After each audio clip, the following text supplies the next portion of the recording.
E a grande expectativa das próximas semanas é a reunião de conciliação para resolver o impasse sobre o IOF. A advogada constitucionalista Paloma Bandeira está aqui com a gente ao vivo para a gente conversar sobre isso. Bom dia, bem-vinda ao Jornal da Manhã. Eu começo pedindo a sua análise aí sobre a decisão, do governo de levar esse pedido ao STF. É algo que deveria ter sido resolvido de forma política e não envolver o STF? Qual é a sua análise? Bom dia, Patrícia. Bom dia a todos que nos assistem. Esse imbróglio é um imbróglio político, inicialmente, mas a partir do momento em que o STF é chamado a resolver, ele tem que tomar alguma decisão jurídica e não mais política. No controle de constitucionalidade, é um pouco estranho haver uma conciliação, porque se a norma é inconstitucional, não há o que se conciliar, ou é constitucional ou é inconstitucional. Mas eu vejo com bons olhos essa tentativa de conciliação, porque quem acaba sofrendo mais é a população, os empresários, a economia, então é um primeiro caminho. Pois é, agora a questão é constitucional, não é? Tem base legal para que esse pedido fosse feito? Essa que é a grande pergunta, né?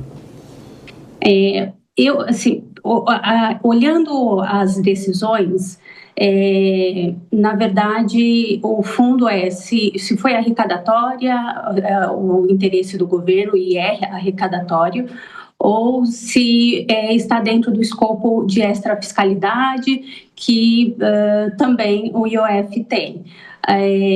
Eu acredito que parte desse decreto sim é inconstitucional, mas essa parte inconstitucional não está sendo discutida entre os parlamentares nem entre a sociedade. De fato, o presidente ele tem condições de aumentar o IOF dentro dos parâmetros da legislação, só que ao aumentar o IOF, ele também colocou outras hipóteses de incidência. E nesse quesito que não está sendo discutido hoje, é inconstitucional, porque para novas hipóteses de incidência precisaria de uma lei, e não houve essa lei.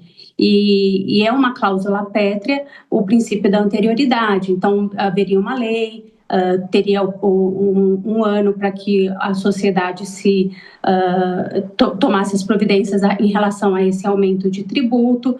Então, parte desse decreto, sim, é inconstitucional, mas não está sendo discutido isso hoje nas ações constitucionais, nem na do presidente, nem do PL, que é a principal. Doutora Paloma, conosco aqui hoje também o José Maria Trindade e o Diogo da Luz, eles são nossos comentaristas e analistas, e o Diogo tem uma pergunta para a senhora.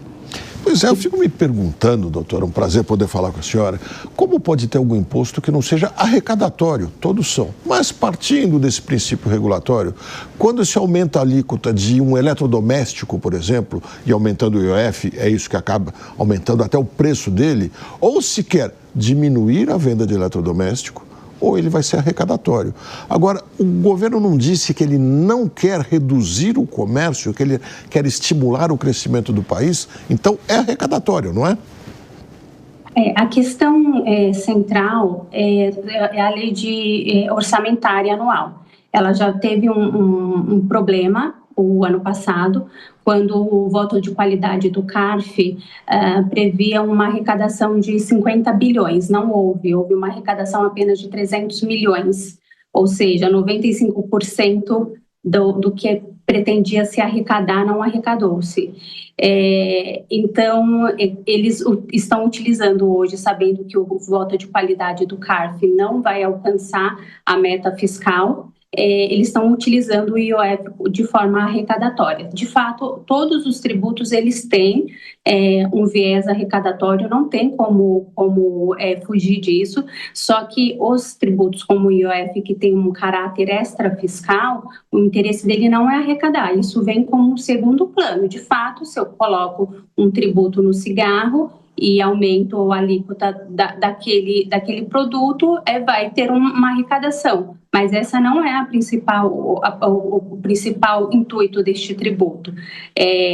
O que o presidente e o ministro Haddad têm deixado claro é que eles precisam arrecadar e, por isso, estão utilizando de forma errada o IOF e, de fato, até o próprio ministro Alexandre de Moraes, na sua decisão, fala que há um indício, sim, de desvio de finalidade. E, havendo um indício de desvio de finalidade, se trata de um decreto inconstitucional.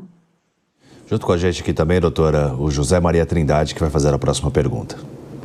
Pois é, doutora, o ministro Alexandre inova ao pedir uma audiência conciliatória e adir, uma ação direta de constitucionalidade. Isso é uma novidade. Mas, por outro lado, o próprio Supremo já enfrentou esse debate no governo Jair Bolsonaro, no aumento do IOF. Será que há uma mudança de jurisprudência tão rápida assim no Supremo Tribunal Federal? Porque eu acho que esse assunto vai bater no plenário. Sim, eu acredito também que vá para o plenário, só que as questões tributárias que nós acompanhamos por anos, eles costumam também tomar alguns tipos de atitudes que é não decidir. Então, alguém chama a decisão para vistas, algum dos ministros, e aquela decisão fica anos numa gaveta, e a própria sociedade, o próprio Congresso, o próprio Executivo vão se conformando e tomando as decisões necessárias e aquela decisão fica paralisada. Então, não acredito que, de fato, o STF vai agradar qualquer um dos lados. Eu acredito que vá para o plenário, mas não vai ter uma decisão tão rápida como se espera. Como houve uma sustação de todos os decretos, tanto do Congresso quanto do presidencial, a alíquota voltou a ser a anterior. Então, talvez o presidente venha com um novo decreto de forma mais pensada e conversada com o Congresso e traga algum aumento, sim, porque eles precisam desse aumento de carga tributária neste momento por conta da lei orçamentária e do déficit que existe, e o STF não tem aqui, de fato, decidir nada. Obrigada, doutora Paloma Bandeira, advogada constitucionalista, pelas suas informações aqui no Jornal da Manhã. Tenham um bom domingo. Bom domingo a todos e aos que estão assistindo.